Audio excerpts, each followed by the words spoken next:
rain. We're gonna get our airplane washed. Hail. I don't know how we get through here, Bill. We're down. We're sliding. Wind. Oh, no. On the brakes.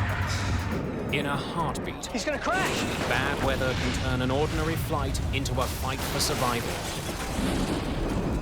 The pilots did their very best to recover from this situation, and it didn't work out.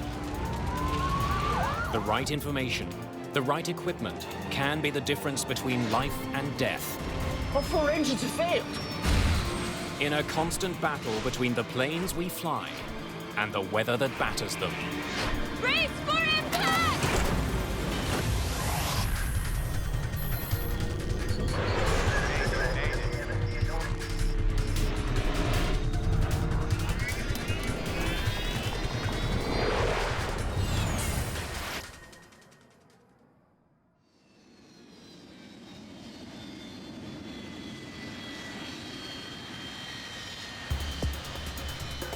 It's early December.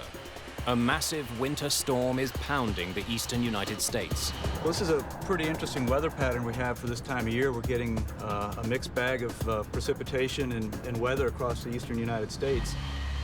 For most people, the winter weather is no more than an inconvenience. But for those who fly, the bad weather can be deadly.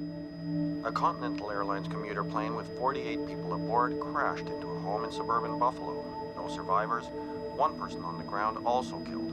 The plane was en route from Newark to Buffalo. It was raining with some sleet at the time. People are making life and death decisions every day based on the weather. Should I go or should I not go today?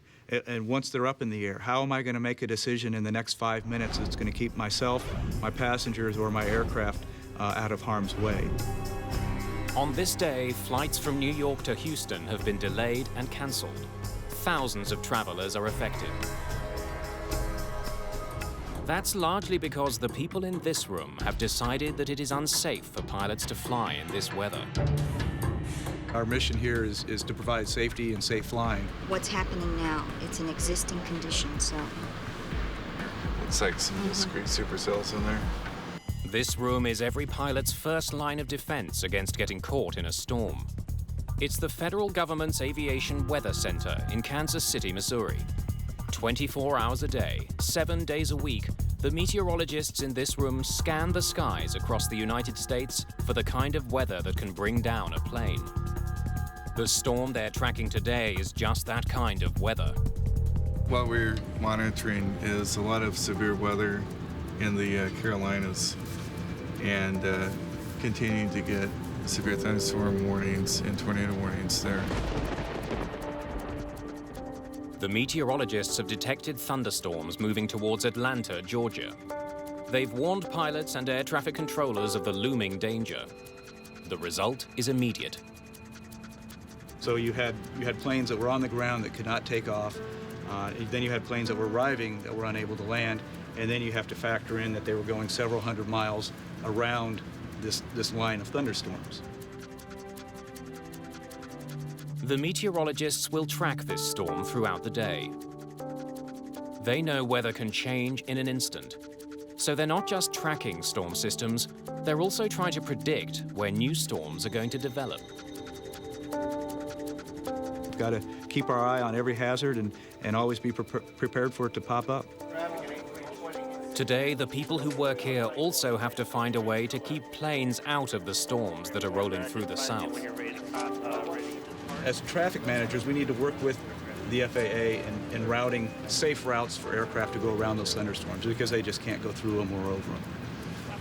So using these two images together, we can get a good three-dimensional or even four-dimensional picture of the atmosphere and how moisture is moving around in there. Thunderstorms are a lethal threat to pilots. The clouds that contain them are massive.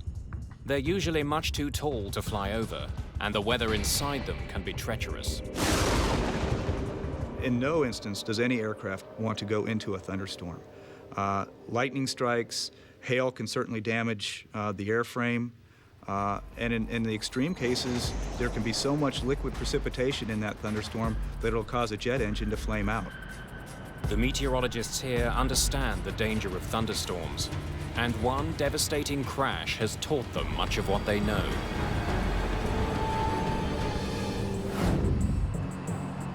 It's April the 4th, 1977. Good afternoon, sir. Good afternoon. May I see your boarding pass, please? Southern Airways Flight 242 is bound for Atlanta, Georgia. Just down the aisle on the right, sir. Enjoy your flight. Thank you. Boarding pass? Here in the United States, the weather in the southeast usually consists of high humidity and high temperature. That's a perfect recipe for thunderstorms.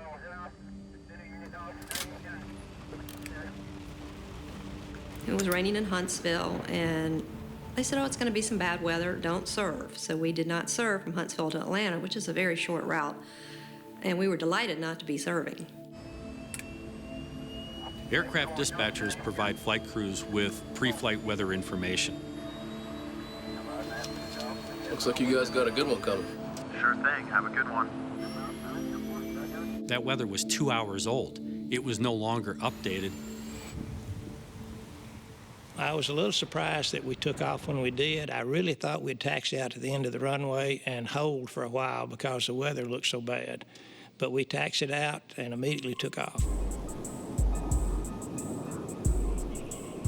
Before the pilots get very far, they receive an ominous weather warning from air traffic control.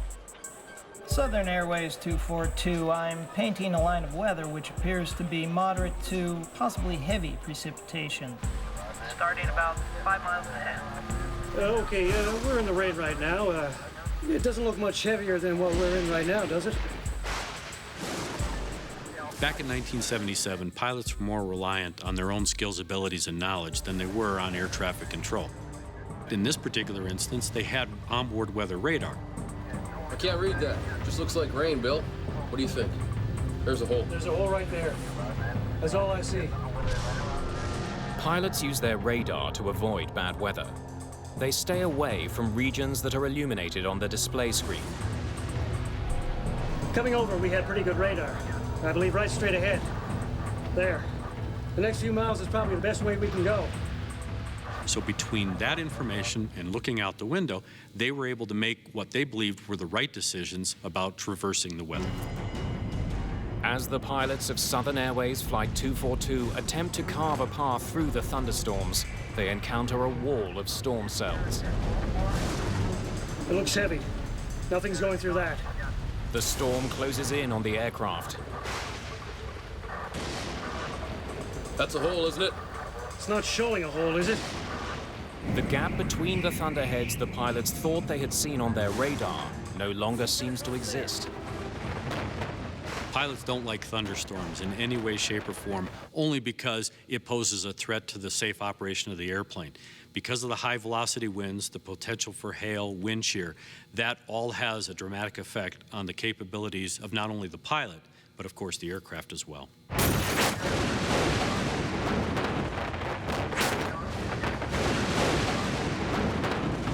The hail was probably the loudest noise I've ever heard. It sounded like I was in a metal barrel with someone throwing rocks at me. The DC-9 plunges into the storm clouds. Which way do we cross here or go out? I don't know how we get through here, Bill. Enormous hailstones continue to pound the aircraft. You're just gonna have to go out. Yeah, right across that bend. All clear left, approximately right now. The pilots try to escape the storm. They use their radar to guide them through it. I think we can cut across there. But their radar is deceiving them. What they think is a hole is in fact the most intense part of the storm ahead. The pilots of Southern Airways 242 ended up flying into an environment where multiple thunderstorms came together and created a line, or what they call a squall line. That's an area of fast-moving thunderstorms. The weather system is moving very quickly, and that created not only tornadoes, but high-velocity winds and hail. Okay, 242, we just got our windshield busted. We'll try to get it back up to 15. We're at 14. While I was looking out at the front of the left engine, I could see the hail continuing to put more and more dents into the cowling around the engine and into the cone in the center of the engine. And the engine was starting to make sounds like it was quitting. torrent of hail and water overwhelms the engines of the DC-9. It clogs the critical airflow passages and causes the engines to break apart. Left engine won't spool. Our left engine just cut out. You say you lost an engine and busted a windshield? Yes, sir. My God. The other engine's going too. Got the other engine going too.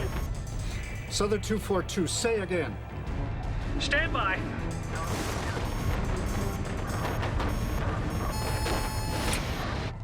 We lost both engines. What happens next leads to one of the most horrific crashes in aviation history and spurs fundamental changes to the way weather forecasts are made. Brace for impact! Got the other engine. High above Georgia, Southern Airways Flight 242 is falling from the sky. We lost both engines. This DC-9 is a glider, and it's falling at 56 feet per second. They're at 14,000 feet. They don't have a lot of time. I realized I was in an emergency situation, and I felt like I was going to die, but I decided I would do everything I could to try to help my chances. The plane emerges from the storm with 2 dead engines. Get those engines started.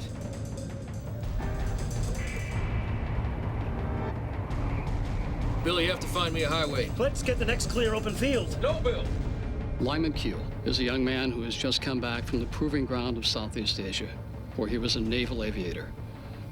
He learned the niceties of landing on a rolling, pitching aircraft carrier in the South China Sea in the middle of the night. What he was confronted with right now was even a greater test, the greatest test he had ever confronted in his life as an airman.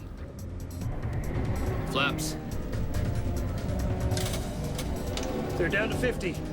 Unable to restart the engines, Lyman Keel prepares to land his aircraft on Georgia State Highway 92 without power. I'm gonna land right over that guy. There's a car ahead. I got it. I got it now. I got it.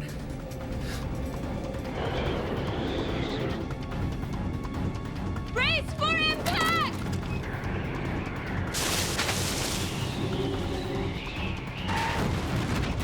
The aircraft touches down on the highway running through the town of New Hope, Georgia. Before the plane completely stopped moving, there was fire blowing through the cabin. The plane clips a utility pole.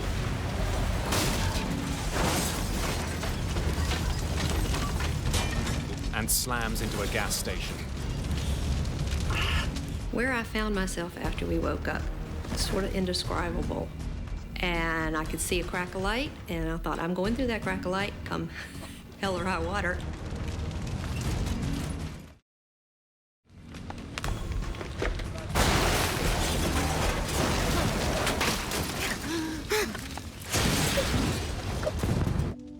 I saw a red reflection like fire in the door. That's when I saw what was happening. I saw smoke and fire.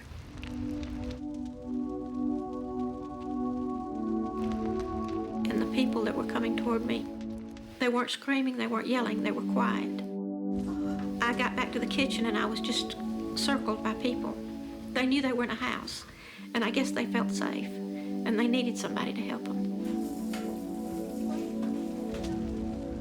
And I'll remember to the day I died just staring there at the trees burning and pine trees burning and pieces of aircraft. It was so unreal.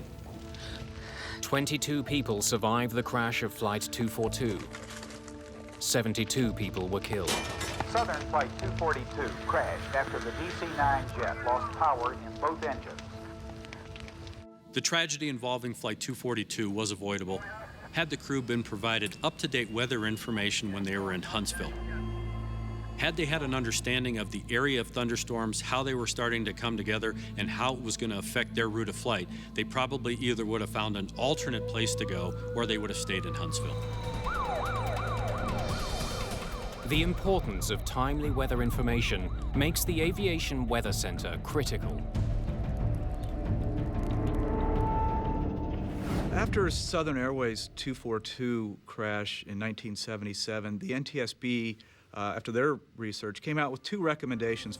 One was to improve the resolution of the convective or the thunderstorm forecast information, and the other was to put Weather Service meteorologists in each of the air traffic control centers. And within a year, we did that. At the time of the Southern Airways crash, the Weather Center issued thunderstorm advisories every 4 hours. And in the United States, that's just too long of a window to capture the rapid development that we see in thunderstorms.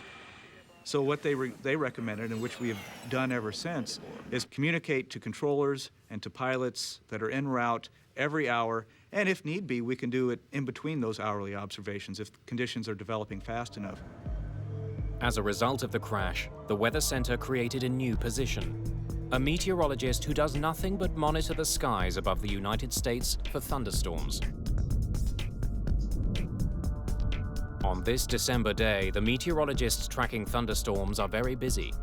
Storms that had battered Atlanta are on the move. And you can see up in here, there's a minimum of aircraft, especially where those heavier storms were over eastern North Carolina. In addition to providing weather reports, the people here perform other crucial tasks. When the weather gets bad enough, they can also shut down huge areas of airspace. They do that by issuing warnings called SIGMETs. It's short for Significant Meteorological Information. It's an advisory to pilots to steer clear of the bad weather. Right now on radar. Once we become aware or are highly confident that there will be some dangerous weather, there's severe turbulence or severe icing, then we will issue what's called the SIGMET. What do I want the pilots to do? I want them to avoid that area. The lightning, it's still pretty recent, so. Today's storms are so severe that the meteorologists at the Aviation Weather Center are declaring areas of airspace out of bounds for aircraft. We issued a large area from Norfolk down to the coastal waters of Georgia for severe thunderstorms. Issuing a SIGMET is simple. The meteorologists highlight the area that planes are to avoid on their computers. The information is passed on to dispatchers, air traffic controllers, and pilots around the country. Planes are diverted immediately. Now, some of those planes going through there may be going around. They may be being helped by air traffic control to actually navigate around those individual thunderstorm cells. No doubt that they're being routed either away from or individually being very carefully tactically moved around those thunderstorm cells. The SIGMET issued by the Aviation Weather Center affects hundreds of flights along the eastern seaboard. Once it's issued, pilots often have to find a way around the danger zone. It's no longer just a suggestion. There are legal consequences to people to adhere to what we've put out. They're just legally not allowed to go into that airspace while that SIGMET's in effect. Declaring a SIGMET has enormous implications. Shutting down a volume of space that's the size of, say, Georgia. So that severely impacts traffic. The FAA and the air traffic controllers now need to decide how they're going to, as a system, move these routes and these aircraft, which can be hundreds of them operating in this space, around this particular hazard over the next 4 to 6 or even longer hours. Planes can fly around the area affected by a SIGMET, but that increases travel time and costs the airlines in extra fuel. The alternative is to keep planes on the ground until the SIGMET is lifted. They may increase safety, but SIGMETs are a headache for airlines and air traffic controllers.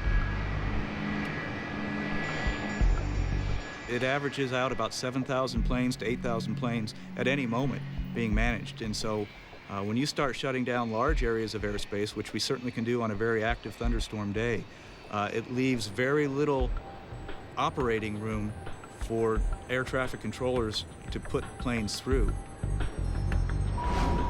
Technology allows the meteorologists here to keep planes away from dangerous weather.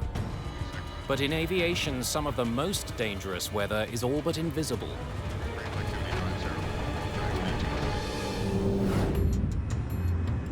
August the 2nd, 1985. 10-degree flaps, please. Delta Airlines Flight 191 is approaching Dallas-Fort Worth International Airport. For takeoff, contact departure when airborne. Texas heat has turned into afternoon storms. Traffic at the airport is beginning to back up as the weather gets worse. We're gonna get our airplane washed. What? We're gonna get our airplane washed.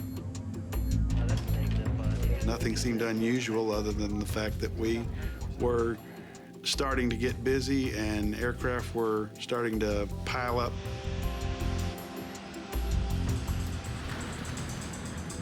Tower, Delta 191 Heavy, out here in the rain. Feels good. 191 Heavy. We're not getting any bad warnings from the weather or from other pilots, which we rely on as they come through it.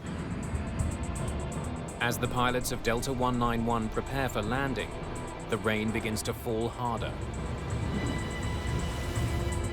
It seemed like the closer we got into DFW, the worse the weather got. And it was turning into the rain instead of going around it.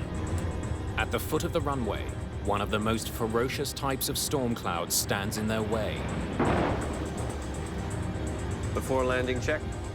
Landing gear. Down, 3 green. At the time, the type of storm the Delta crew is approaching barely has a name. John McCarthy is one of the world's leading experts on these storms. It is a tiny thing, meteorologically speaking, compared to a big storm or a snowstorm or a hurricane. It's just like a needle in a haystack. The needle is a microburst, one of the deadliest and at the time most poorly understood weather phenomena. They've taken down airliners before. But as Delta 191 makes its approach, there are no warning systems that can effectively alert the pilots of the danger they're in. Prior to 1985, the radars on board the aircraft were built to detect thunderstorms, essentially heavy areas of precipitation. They were not effective. They were not even designed to detect the microburst.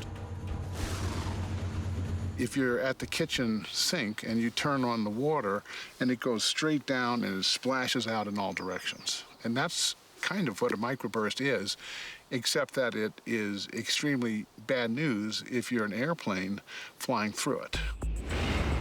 When a plane hits a microburst, it encounters a complex and powerful set of conditions. Downdrafts and tailwinds batter a plane. It's a deadly combination. At its maximum strength, it's no more than 2 miles across, and it lasts no more than 15 minutes. So if you look at that little space and time window, it's very small. And so the probability of hitting one is low. Just short of the runway, Delta 191 flies into the microburst. You're gonna lose it all of a sudden. There it is.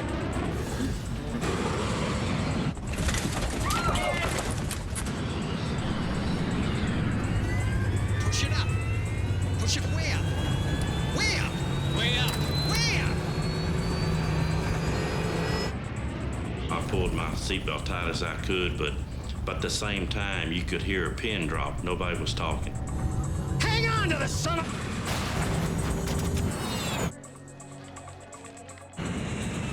He's gonna crash! Damn it!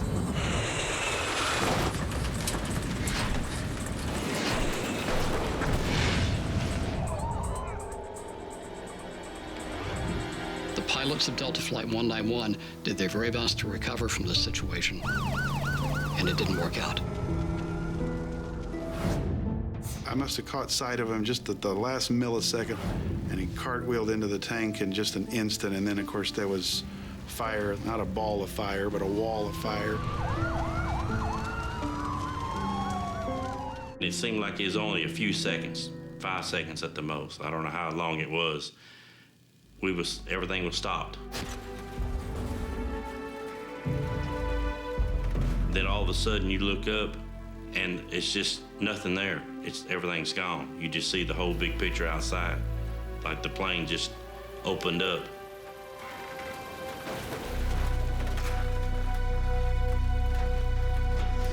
people just thrown around on the ground. Some were clothes on, some without clothes on, some were burned. Just 27 people survived the crash of Delta 191. Help! Over here! 137 people are killed.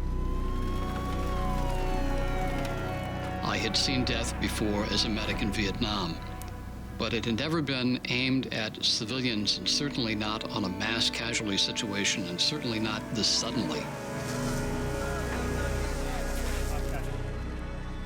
It's hard to blame the aircrew. Their job is to avoid thunderstorms, and there's probably a forecast for thunderstorms every day at Dallas in the summertime. Which ones do you avoid? And it's a very difficult problem. After the crash of Delta 191, the Federal Aviation Administration races to develop technology that can prevent microbursts from killing again. If there is one crash that we can look back on now and say, this made things safer because we learned from it, it was Delta 191. One of the most important lessons, that the technology in use at the time simply wasn't good enough. What we found out is that Doppler radar, which is on the ground, is incredibly effective in detecting microbursts. Unlike weather radar in use at the time of the crash of Delta 191, Doppler radar can also detect the direction of winds inside a storm. And if you look through the Doppler radar, you see a part of it that's going away from the radar and a part that's coming towards the radar. And if it's small, it's absolutely a microburst. It can be nothing else. So it has what we call an unambiguous signature of a microburst, which means we got it. When the Doppler radar system at an airport detects a microburst, it sends an alert to air traffic controllers. The controllers relay the warning to pilots on approach. Flight 236, microburst alert. 50 knot boss. 1 mile final, say intentions. After the crash of Delta 191, terminal Doppler weather radar was installed in airports across the United States. Dallas-Fort Worth was one of the first to apply the system. But technology is only one link in the chain. Sometimes, even with all the right information, pilots make disastrous decisions. There's your big what diddly. Yeah, we gotta get over there real quick.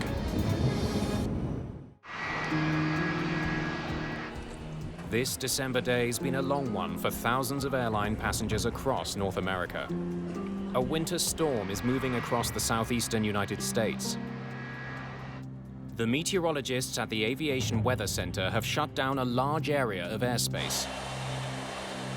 Hundreds of flights have been grounded or forced to divert around the storm. But shutting down that airspace doesn't take the pressure off. If thunderstorms do start to develop and become very strong and organized, we can't let that distract us from other hazards such as icing, turbulence, or even strong surface winds or low-level wind shear. The meteorologists here can see troubling weather ahead and let pilots know how to avoid it. But sometimes what pilots do with that information can lead to disaster. June the 1st, 1999. American Airlines Flight 1420 has been delayed by weather. Dispatch, please. Yeah, it's Michael Origo. Storms threatened this flight's destination, Little Rock National Airport in Arkansas. The pilots of 1420 had received a briefing from their dispatch department about all of the thunderstorm activity that they were going to encounter between Dallas and Little Rock. They were also warned about the fact that because of the fast-moving weather system, that they would be entering into an area called, or what was characterized as, the bowling alley.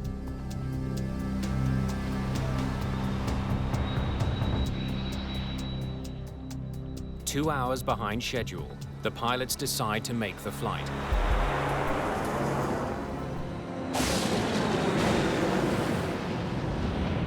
They race to fly through a gap in the storm system. Whoa, looks like it's moving this way, though. Yeah. Just some lightning straight ahead. I think we're gonna be okay, though. Right there. Yep, right down the bowling alley. As my friends would say, California cool. Cool. Beachy. Exactly. If they don't make it in time, they will either have to divert to another airport or land in severe weather conditions. They were made aware by dispatchers that they were going to have to get into this alley or this area of clear weather, and they didn't have a lot of time to do it.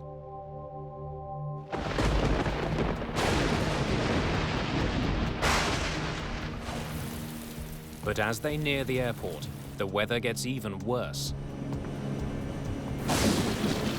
American 1420, it appears we have a second part of the storm moving through. The wind now is 340 at 16, gusts 34. Okay, did you notice something? Did you see the airport there? Where? There, okay? Right. You're on a base for it, okay? It's right there. Well, I'm on a base now? It's like a dog leg. We're coming in, and there it is, right there. I lost it. I don't see how we can maintain visual. The plane was rocking and rolling at that point. It was pretty doggone unstable. I don't know what made me aware, so doggone aware, that we were going to have a problem. I don't know what did that.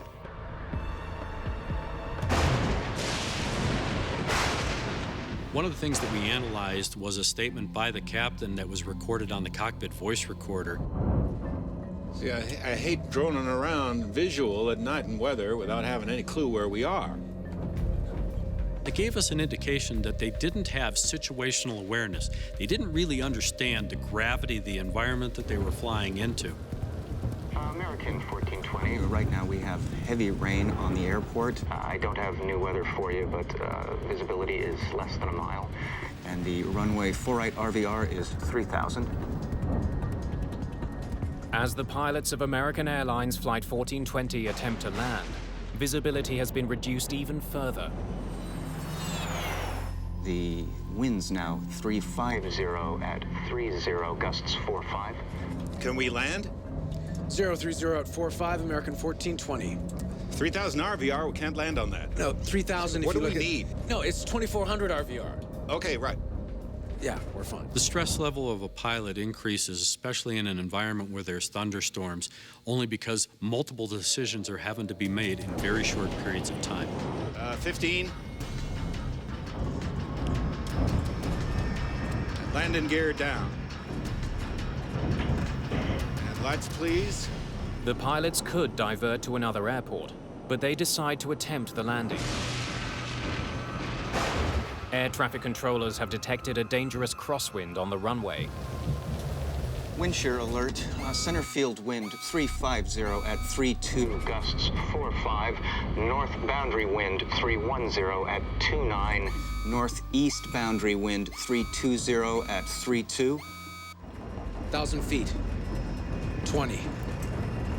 40-40 land. This is a can of worms. Wind is 330 at 28. I'm gonna stay above it a little. There's a runway off to your right. You got it? No. I got the runway in sight. You're right on course. I got it. Stay where you are. I got it. Wind 330 at 23. Damn, we're off course. No, I can't see it. Way off. I can't see anything. Got it? Got it! With winds pounding the airport and the runway slick with rain, the pilots make their final approach. 40. 30. 20. 10.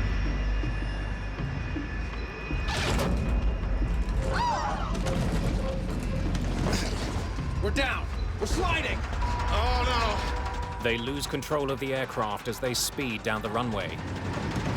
On the brakes!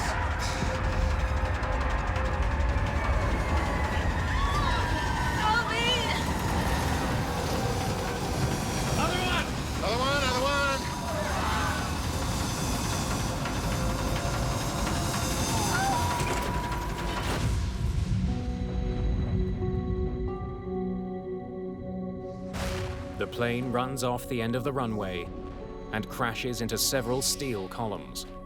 Well, I knew I was not going to die in that thing. I got out of that plane probably in 10 seconds. It's like being in war. Go, go, go. But not everyone is so lucky. 11 people are killed in the crash of American Airlines Flight 1420, including Captain Richard Bushman.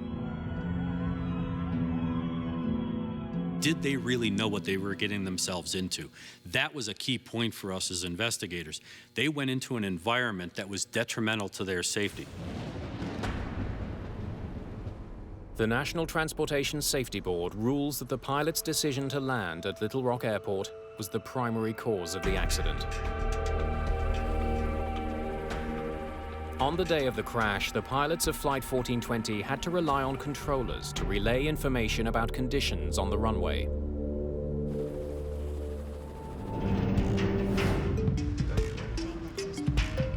At the Aviation Weather Center, meteorologists are trying to get rid of that middleman.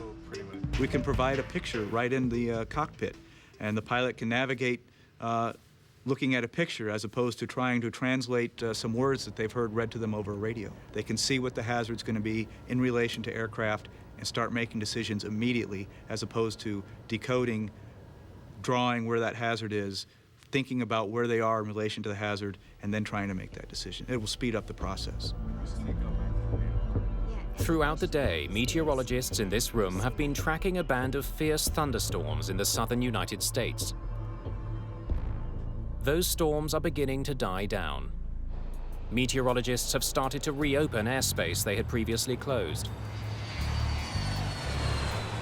Air traffic is returning to normal. The most active convective weather was over eastern North Carolina and southward. Now, there is a lot of lower-topped precipitation that doesn't have thunderstorms, and they're more than likely, if they're going up across western North Carolina and central Virginia, they're able to pretty much fly over that weather. The thunderstorms in the southern United States are dying down. But the meteorologists are now keeping a close eye on a very dangerous new development. A volcano south of the United States. Volcanic ash clouds can be a hazard and do a lot of damage to the aircraft and to engines.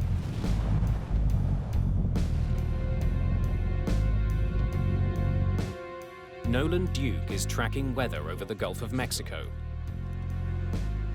This is Sulphur Hills. This is near Antigua and the Windward Islands, southeast of Puerto Rico, and it blew its stack. Soufriere Hills volcano has been venting ash for the past week. The volcanic ash cloud it's been releasing could prove deadly if pilots were to fly through it. The Aviation Weather Center has issued a SIGMET to keep planes away from the plume. Each one of these frames is an hour. And by sunrise, the volcanic ash cloud is this little milky region right in here. Sometimes it's very difficult to discern between the ash clouds and the meteorological clouds, but a well-trained eye with a lot of experience will see this ash cloud. We have 30,000 people living on platforms, drilling platforms out here at any given time. And they have 650 helicopters that fly every day over the northern Gulf of Mexico, delivering people, materials, and food to keep these drilling operations going. We thought it would end yesterday, and they forecasted it to puff and disappear, but it's still going today. As long as we can see ash plume, we will continue to issue the SIGMET. Unlike ash that you might see in a chimney or after a fire in a forest, this is not soft material at all. This is very fine, ground-up particles of solid rock and minerals. But that fine dust has the power to stop a 300-ton airliner. On June the 24th, 1982, the devastating effects of an ash cloud took the crew of a British Airways jet completely by surprise. Barry and I were just sitting there minding the shop. Pitch dark night, of course. And then we started to get these pinpricks of light on the windscreen. Mount Galungung on the island of Java has erupted, but no warnings have been issued to pilots. When the 747 flies into the cloud, it collides with the volcanic ash particles inside. The friction creates a bright, shimmering glow on the windscreen. Because it's such a dry environment up there, that frictional electrification produces the glow that we refer to as St. Elmo's fire. Same on my side. But the crew had no idea what they were looking at. This light show, if you like, had become more intense. In fact, we ended up sitting there with two sheets of brilliant white light in front of us in place of the windscreens. Passengers aboard the flight also see a strange glow around the plane's jet engines. Smoke begins to seep into the cabin around them. Volcanic ash has been sucked into the aircraft's ventilation system.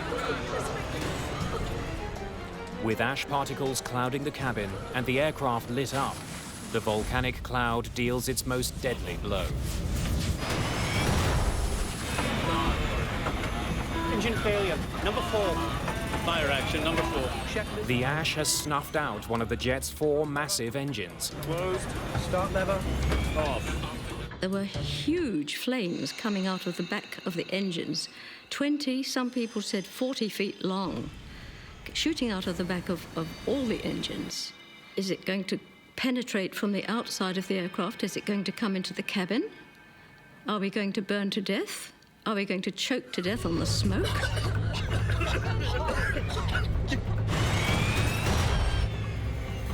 Number 2, engine's gone. All right then, begin the engine shutdown. No, wait! They've all gone. All 4 engines have failed. The other 3 just went out almost immediately, and that's when it begins to be a serious emergency. A minute and a half, we've gone from 4 engines running normally to having none. The 747 is suddenly powerless, and it's quickly falling to the sea. Starting the engines has become the crew's only priority. But volcanic ash is making that task impossible. The temperature in the combustion chamber where this ash is flowing through are around 2,000 degrees centigrade. And so the volcanic ash we know melts at about 1,300, 1,400 degrees. The volcanic ash transforms into molten goo within the jet engines. The material blocks key air passages and causes the engines to surge and shut down. We got a fundamental disturbance of the airflow in the main core of the engine, which caused the engine to backfire. And the engines flamed out, and that was the cause of the problem.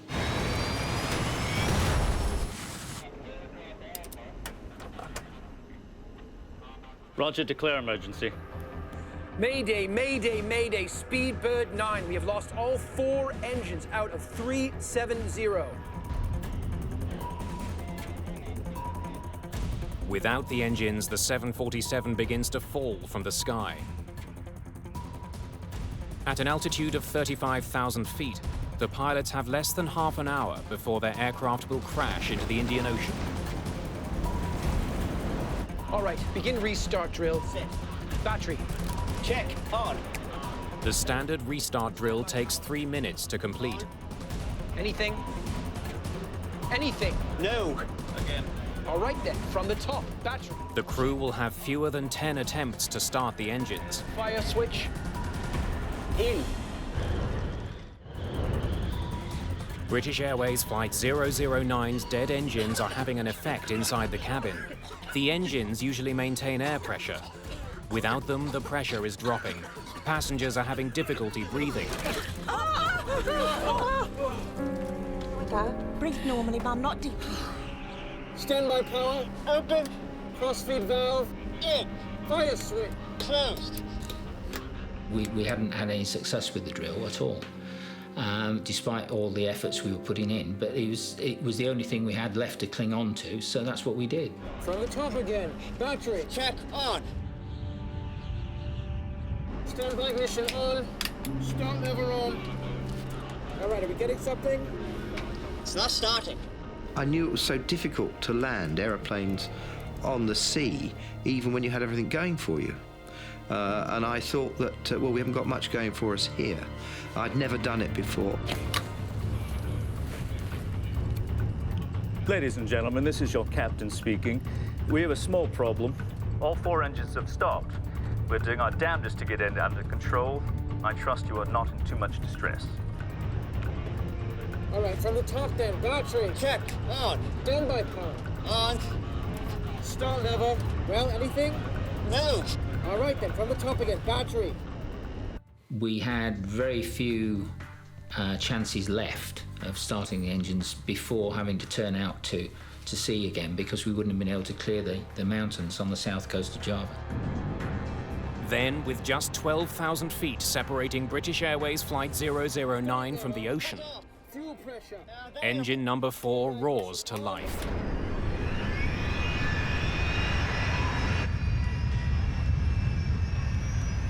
Engine 4, back online. The noise that a Rolls-Royce engine makes when it starts up is low rumbling noise, you know, and it was just, well, it was wonderful to hear it. The glass now is half full, it's not half empty. We're now in with a real chance. And I tell you what, the 3 of us would have dragged that aeroplane around the whole island of Java. Thrust lever, closed. Start lever, cut off. Fuel pressure, Available. standby ignition on. Start lever on. Engine 3, back online. I don't believe it. Engines 1 and 2, both back online. As soon as you came out of the volcanic ash, and the engines were not running, remember, so everything cooled down, it was enough for this stuff to break off and allow the engines to restart. We say, right, let's get this thing on the ground as quickly as we can. Ladies and gentlemen, this is your captain speaking. We seem to have overcome that problem and have managed to start all the engines.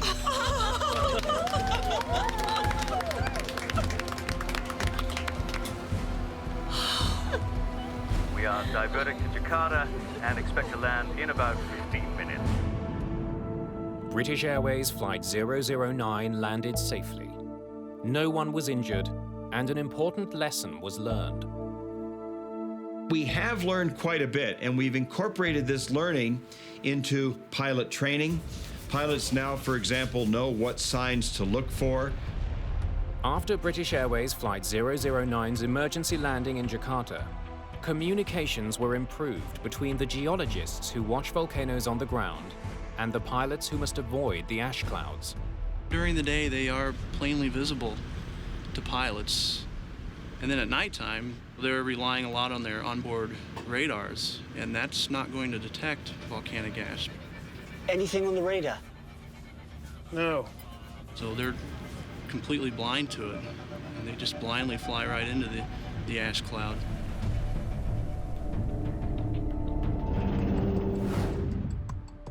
Today, meteorologists were forced to shut down airspace due to violent thunderstorms and volcanic ash. The weather on the east coast is now clearing, and the volcanic plume is starting to thin. We never really seem to get a break where we can sit back and put our feet on the desk and relax. There's always something going, and there's always the next storm coming down the pipeline, and we got to address it. The next storm has begun to appear. Pilots in the Seattle region are calling in with reports of severe turbulence. But we've got 2 systems actually over the west that we're watching. One over now over Central California, and what looks like it's a little bit more powerful storm coming onshore into Washington and Oregon. That's certainly going to be our attention getter for the next day and a half. More than 1 million people got on an airplane on this stormy December day. Some planes were delayed, but there wasn't a single accident due to weather. That's the kind of result these meteorologists hope for every day. Ideally, we'd never have clouds or any type of hazardous weather for pilots, and everything be clear skies and smooth sailing. We're here to help people be safe, and when that duty calls, we're prepared. We'll catch our breath today and get ready for tomorrow.